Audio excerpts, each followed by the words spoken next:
vou lhe dar 4 provas de que as línguas ouvidas no dia de Pentecostes não foram idiomas humanos conhecidos. Provas bíblicas. Primeira prova. Kainos e Neos. Em Marcos 16, 17 está escrito que um dos sinais dos que crescem em Jesus Cristo seria o de falar novas línguas. No grego existem 2 adjetivos para qualificar algo como novo. E são eles kainos e neos. Falemos primeiro sobre kainos. É o adjetivo que o evangelista Marcos usou para qualificar as novas línguas. Com relação à forma, o dicionário de Strong define kainos, que é o número de referência é 20.537, como algo feito recentemente e que nunca foi utilizado. E quanto à substância, é de um novo tipo, sem precedente nesse mundo, incomum, inédito, dado agora pela primeira vez. Então, kainos denota algo que nunca foi utilizado, ou seja, o que é inédito, tal qual o sepulcro em que Jesus foi colocado. Vamos ver, João 19:41 diz assim: E no jardim, um sepulcro novo, lá em grego está assim, mnemeio kainon, no qual ainda ninguém havia sido posto. E ainda vemos vários outros exemplos nas escrituras desse adjetivo qualificando palavras como odres novos. Odres novos nunca foram utilizados, por isso que eles são novos. Mateus 9:17, Marcos 2:22 e Lucas 5:38. Uma roupa nova também nunca foi utilizada. E mation kainon, que é o termo grego usado. Lucas 5:36. A nova criatura. 2 Coríntios 5:17. O novo céu e a nova terra. Então, aquilo que o olho não viu, o ouvido não ouviu, nem subiu ao coração do homem, são as coisas que Deus preparou para aqueles que o amam. Paulo faz esta referência. Então, o novo céu e a nova terra, que são descritos em 2 Pedro 3:13 e Apocalipse 21:1, usa o adjetivo kainos para qualificar tanto o novo céu como a nova terra. E o Novo Testamento, que Lucas 22:20 e Hebreus 9:15 qualificam também como novo. Agora vejamos o significado de neos. Neos, segundo o Strong, qualifica algo como jovem, mas que pertence à mesma natureza do antigo. Então ele já tem a mesma substância do que já existe. É diferente do velho apenas no tempo em que foi feito. Exemplo, o vinho novo é diferente do vinho velho apenas pela idade, mas ambos têm a mesma substância, pois eles são feitos de uvas, e têm a mesma natureza ou origem, pois ambos provêm da videira. É por isso que as línguas ouvidas no dia de Pentecostes não foram e não podem ser idiomas humanos conhecidos, isto é, xenoglóssia. Pois a promessa seria de novas línguas, kainos glossa, ou seja, línguas inéditas, as quais nunca foram ouvidas por ninguém e, portanto, sem iguais nesse mundo. Segunda prova, héteros e halos. Atos capítulo 2, versículo 4, nos diz que todos os discípulos foram cheios do Espírito Santo e começaram a falar em outras línguas. Vejamos que o texto grego usa o termo héteros para qualificar as outras línguas. Semelhantemente à palavra novo, o grego koiné usa 2 palavras diferentes para se referir ao termo outro. E são elas, héteros e halos. Vamos ver primeiro héteros. No Strong, o número de referência é 2087. Hétero significa outro, mas de um tipo diferente, ou seja, de qualidade diferente em comparação de sua contraparte. Isto é, héteros faz distinção qualitativa entre 2 objetos. Agora vejamos halos. Ainda, o dicionário de Strong, ALOS 243, que é o número de referência, descreve outro mais do mesmo tipo, de um tipo similar, ou seja, da mesma qualidade. ALOS não faz distinção qualitativa, mas apenas numérica. Observação. Héteros e halos são sinônimos. Porém, héteros pode ser halos, mas halos não pode ser héteros. Em comparação, héteros distingue um de dois na qualidade da coisa. Já halos faz apenas distinção numérica da coisa. Héteros envolve a ideia secundária da diferença do tipo.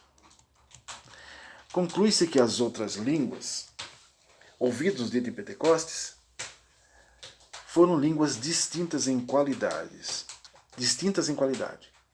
ou seja, héteros, e não apenas em número, halos, porque os idiomas humanos são apenas distintos em número, pois são muitos idiomas humanos, mas ainda são deste mundo, ou seja, qualitativamente são iguais entre si, e um não pode ser e nem é superior ao outro. Contudo, as línguas celestiais são superiores às dos homens, pois elas servem para alguns propósitos divinos, tais como um sinal nos que creem em Jesus Cristo, Marcos 16, 17, um sinal para os incrédulos, 1 Coríntios 14, 22, e um meio de edificação espiritual no crente que ora no Espírito, 1 Coríntios 14, 4 e 14. Terceira prova. Estão cheios de mosto. Se as línguas ouvidas no dia de Pentecostes fossem idiomas humanos conhecidos, então por que alguns judeus não entenderam nada? Sim, pois alguns deles que zombavam os discípulos disseram, estão cheios de mosto. Atos capítulo 2, versículo 13. Todos os judeus deveriam ter entendido o que falava pela boca dos crentes em Jesus. Isto mesmo, pois as línguas da Judéia, aramaico, hebraico, grego, também foram ouvidas. Vejamos este versículo de Atos 2, 8 e 9. Como, pois, os ouvimos, cada um na nossa língua, na nossa própria língua em que somos nascidos? Aí ele continua. Partos e medos, elamitas e os que habitam na Mesopotâmia, Judéia, Capadócia, Ponto e Ásia. Os idiomas da Judéia também foram ouvidos naquele dia. Então, esta é uma prova cabal de que não foram as línguas humanas que eles falavam por meio do Espírito Santo no dia de Pentecostes, mas línguas celestiais, línguas espirituais, as línguas dos anjos. Deus abriu o entendimento dos judeus que vieram às festas para buscá-lo de todo o seu coração e fechou os ouvidos dos falsos adoradores. Outro ponto importante é que os países mencionados em Atos 2 eram, em sua maioria, de nações vizinhas de Israel, ou quase vizinhas. Por isso, os idiomas falados nessas nações não eram tão estranhos para os judeus que habitavam em Jerusalém. Portanto, dizer que alguém está bêbado só por falar no outro idioma é ilógico. Os judeus que disseram que os discípulos estavam cheios de mosto não o fizeram porque estavam vindo línguas estrangeiras, mas línguas incomuns. Em Isaías 28, o Senhor prediz as línguas do dia de Pentecostes, isto é, do sinal que ele daria ao povo de Israel. E isso tanto para o remanescente fiel do seu povo, como também para os infiéis. Isaías começa o capítulo com uma crítica, pois Efraim, que retrata Israel, está embriagado com o vinho das nações. Ou seja, com os costumes dos gentios. A lei de Moisés, que deveria ser o meio, o aio, pelo qual os judeus seriam conduzidos ao Messias e, por conseguinte, a verdade e a salvação pela oferta do Cordeiro de Deus, tornar-se apenas meros ritos religiosos, semelhantes aos cultos pagãos. Mandamento sobre mandamento, regra sobre regra, um pouco aqui, um pouco ali. Leia o verso 10. Então o Senhor faz a pergunta contundente: a quem, pois, se ensinaria o conhecimento? E a quem se daria a entender a doutrina? Ao desmamado do leite e ao arrancado dos seios? Isaías 28, 9. E conclui no verso 11: assim por lábios gaguejantes e por outra língua falará a este povo. Nestes dois versos, Deus expõe quem ouviria e o que se ouviria quando chegasse o descanso. No verso 12 de Isaías 28 diz: este é o descanso, dai descanso ao cansado.